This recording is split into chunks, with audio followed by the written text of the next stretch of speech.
Hi, Stephen Jacob with Strong Dogs. This time, the different lengths of leashes and what are their points. What are the what and the whys behind the points of different size leashes?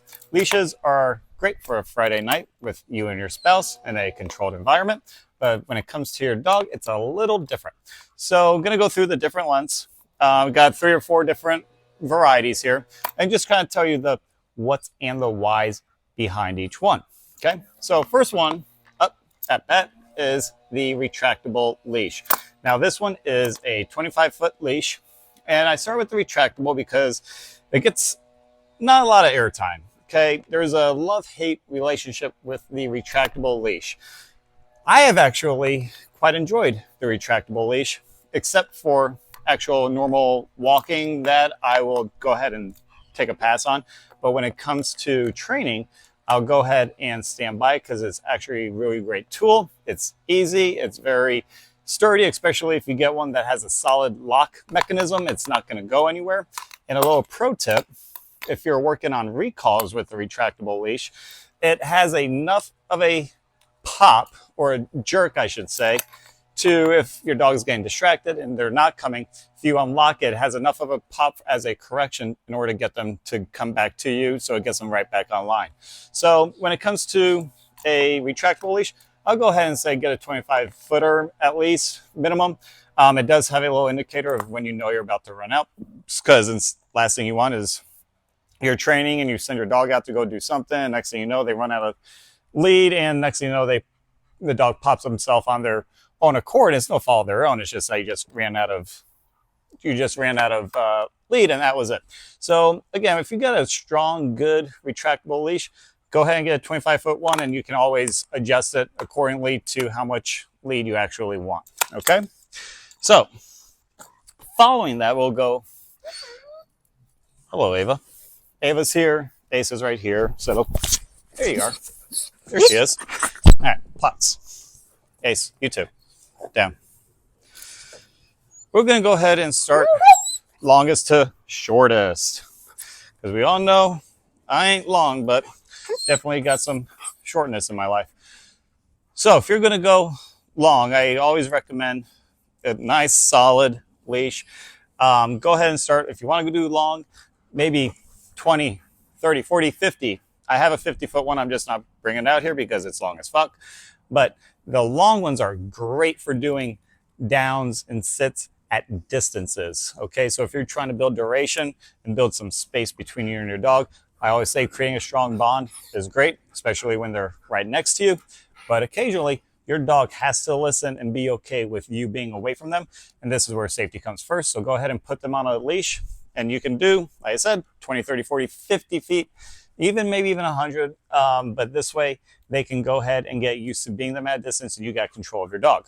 Now, because it is so long, you're going to, I always say have a loose leash, but this one you're going to actually have a little bit of tension on it, because if your dog starts running, or especially runs towards you, because of the distance, if you're trying to correct them with that leash, there's going to be a little gap between you popping the leash and the leash getting to your dog. So go ahead and have a little bit of tautness on that leash. So this way, if you need to correct them, you can. And the delay, that's the word I was actually looking for, the delay will be a lot shorter and a lot faster. Okay. Now, piggybacking off of that, this is a 10-foot leash. I actually love the 10-foot leash. It's great because it's enough to where I can roll up and put in my hand. And this is where I actually taught both of my dogs about loose leash walking, because it's more than your traditional 6-foot or 4-foot leash for walking, but it's also not as long as your 20 or 30 footers, to where you have a nice little buffer. Okay, it's a little bit further, but not too much, and it's short enough, but not too short either. So it's right in that middle ground, and it's very comfortable. Even if you have to roll it up in your hand, it's very easy. I love the 10-footer, especially for training, because it's just enough. It's just right. Okay, so if you're looking to create a little bit more distance, but not too much to where you have so much slack, I would recommend the 10-footer.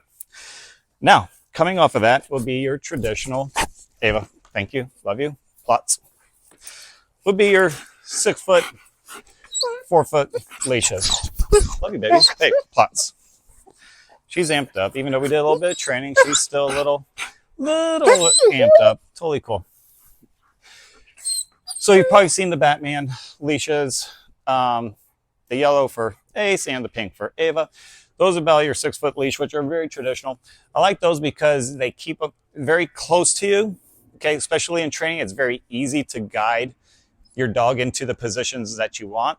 Yes, you can still use your leash to when you're guiding and making maneuvers and behaviors. That's one of the points of the leash is a communication apparatus, and using that as your guide is perfect. I mean, it's right in the wheelhouse. Whoever came up with the idea of like the 4-foot, 6-foot leash was dead on balls accurate. My cousin Vinny, if you've ever seen it, was dead on balls accurate because it's perfect for keeping a distance, but also being able for workability during training. Okay, and remember it always, they have, the point of the leash is they do have, yes, you may want your dog closer to you and you may want them under control, but the point of the leash is they do have that length of the leash for freedom. Okay, so just keep that in mind when you're walking or training or doing whatever. Understand the purpose of what you're doing with those leads, and that's why I always say it's not just the what's, it's also the why, so you can understand why you're doing something, deconstruct what you're doing, and that's why I try and do my best here is deconstruct what I'm doing, but with a why. Here's what I'm doing, and then here's why, so I can back it up.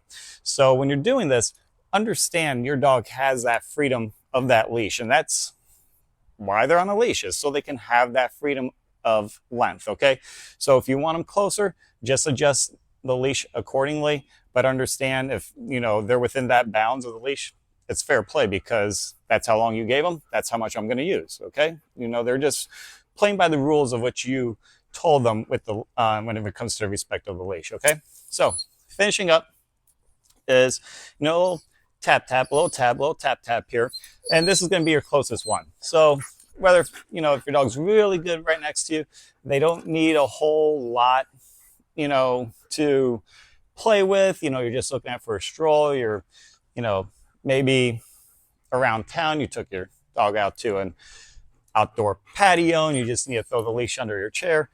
These things are great. I mean, if you're working on like focus heels and things like that, or even just more concrete heeling, which is their front legs along with your legs, one of these will be great. Again, they're not going to have a whole lot of freedom, but you still got to pay attention to what you're doing because you don't want the dog to pull into you. Again, going back to basic obedience, especially just defaulting for loose leash walking, because I know a lot of people when they think of the leash, they automatically think of walking, so that's why I'm defaulting to that. So if they're on the a little tab here, make sure there's really good behavior because there isn't a whole lot of give. So if they're on a martingale, if they're on a pinch collar and they want to go a little bit in front of you, just know there's not going to be a whole lot of give. So they'll be correcting themselves or pulling into those collars, and depending on what your objective is, that's either a good thing or a bad thing. So just pay attention to that. But this one is going to be nice and close. Your dog is being right close next to you, very sturdy, and they come in all makes and models. This one's just very comfortable. That's it. Padding on the inside. I'm not even going to get into it. There's really 0 point into telling you about this because I'm not like fucking selling these. I'm not an infomercial selling you fucking little tabs here. But that is it. This one's going to be closer, distance away, more close to you. Keep it more of them compact and intact with you. Other than that, good luck. Understand your objective of what you're doing. And so if anyone ever asks me what length of a leash is the best, simple answer, all depends on what you're looking for. So good luck. Keep training your dog. Have fun. Talk to you next time. Done.